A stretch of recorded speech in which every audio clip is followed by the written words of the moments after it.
Hey guys, I'm Boyd, and I'm out here with the Utah Airguns crew, and today we want to talk about kestrels, why we think they're awesome, why you should use one, kind of some really basic setup on getting gun profiles into them, and how they can be beneficial to you.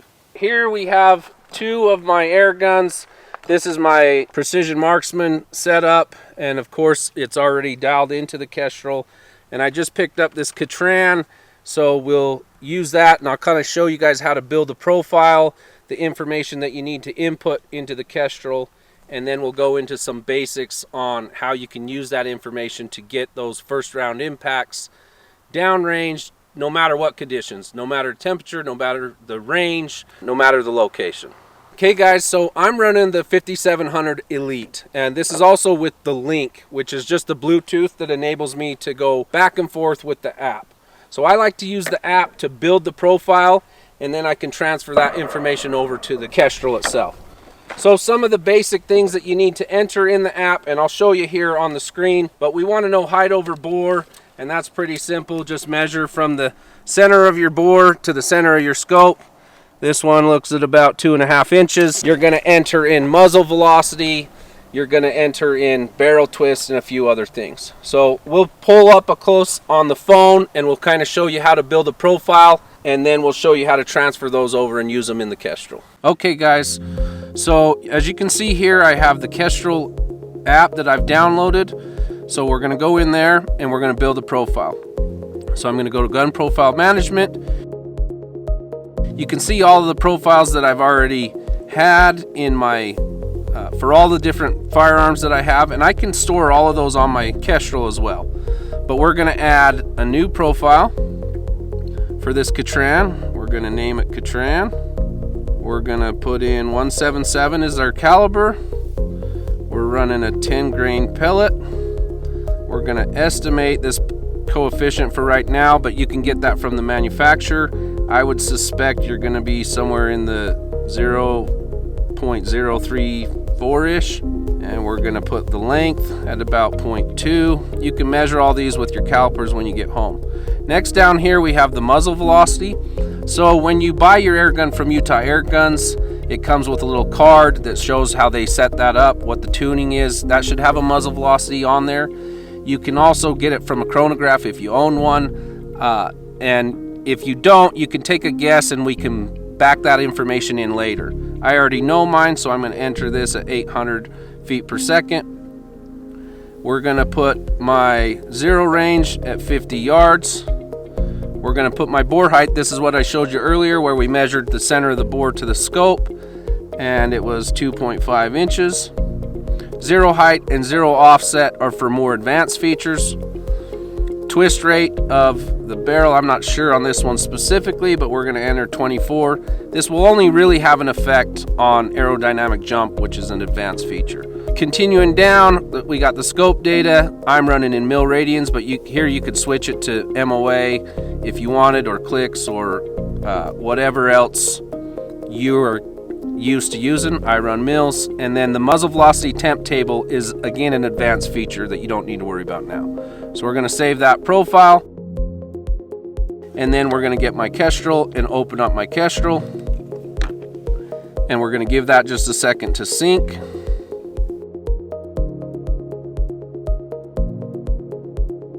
You could do this in the future. This is just a software update, which you always want to run the latest updated software. So now it's connecting to my kestrel. I'm going to come in here and I'm going to select the Kestrel, and all of these others are already in my kestrel. I could leave them in there, I could overwrite them. You have several different options. In this case, I'm going to find my slug gun. There it is. I'm going to select that one too, and I'm going to send profiles to the kestrel.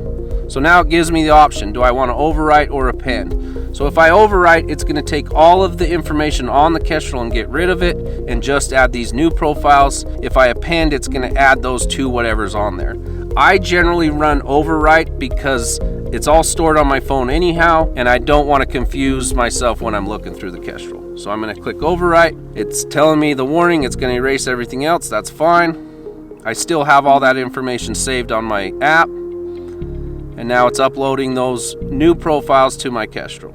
And there we have it. So now we'll bring you back to the Kestrel and we'll show you what that looks like on the Kestrel itself. And now what I showed you before was we just put the two profiles on there. So it's really all of these buttons are just, you know, left and right, up and down, scrolling through. This center button is your enter.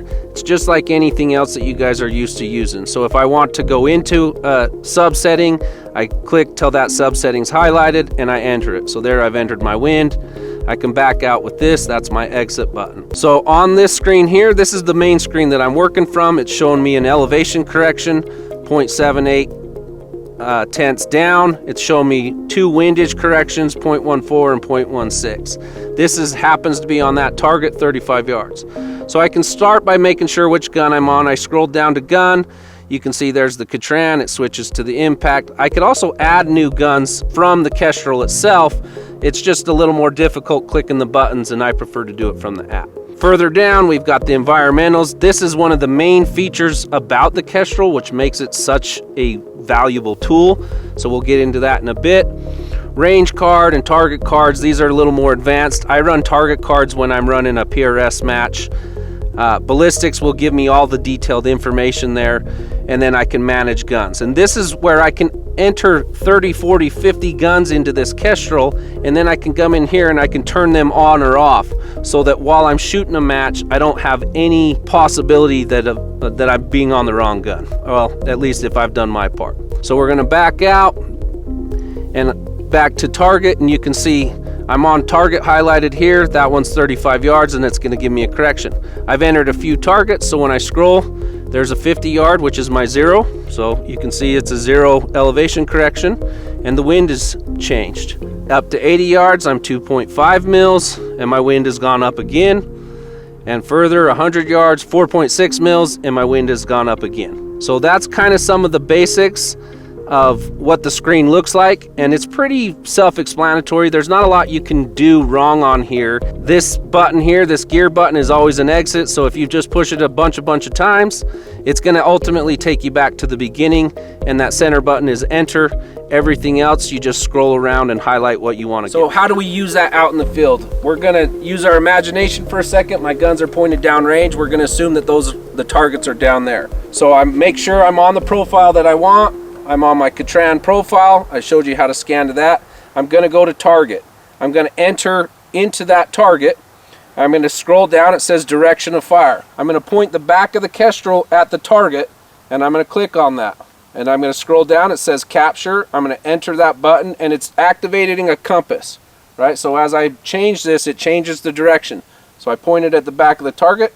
I press enter again. Now it's captured that direction of fire. If I was shooting high angle, uphill or downhill, I could enter that information on that screen also. Once I have the target captured, I'm going to go down to wind. So that's scroll down. I'm going to enter into wind, and I'm going to find where the wind is. And now I got to open that little cover up so that I can get to the turbine, and I'm going to enter on wind. I'm going to capture, start capture, and now I want to give this a few seconds. And the higher up I get away from the brush, away from the shrub, is probably going to give me a more accurate. So it's capturing. It will capture and it will chase both lulls in wind and high gusts. So I'm going to enter that, and we're on a beautiful day. We should be shooting right now because we got 2 to 3 miles an hour winds, and it's giving it to me from the 3 o'clock direction. So that direction is important. If I had multiple targets, that wind is going to change. If I'm shooting towards the wind, if I'm shooting 90 degrees from the wind, or I'm shooting at a 45-degree angle from the wind. And this Kestrel's smart enough to calculate all that and do all of those things. Another thing that's a big difference from, say, some of the ways that you've been doing it, collecting hard data, you go out to a range, you shoot to known distances, and you write down what that correction was. Well, we've been here for 20-30 minutes. The temperature's gone up 10-15 degrees. This will account for that. So that's the next thing I want to do in my firing solution. So I've got my target and I've got my wind. I'm going to come down to the environment, and I keep my environment locked, because if this sits out in the sun or it sits on the dash in your truck, it's going to bake. So I keep mine locked. I'm going to unlock it, and then inside this little window is the anemometer, and I want to clear that any stale air around it. So just giving it a couple of swings. If it was really windy, you wouldn't need to do this because that wind is blowing through there, clearing that stale air. That's updated my temperature, and now I have updated environmentals. I have my target direction, I have my wind direction, and now I can go in and see what my true solution has done.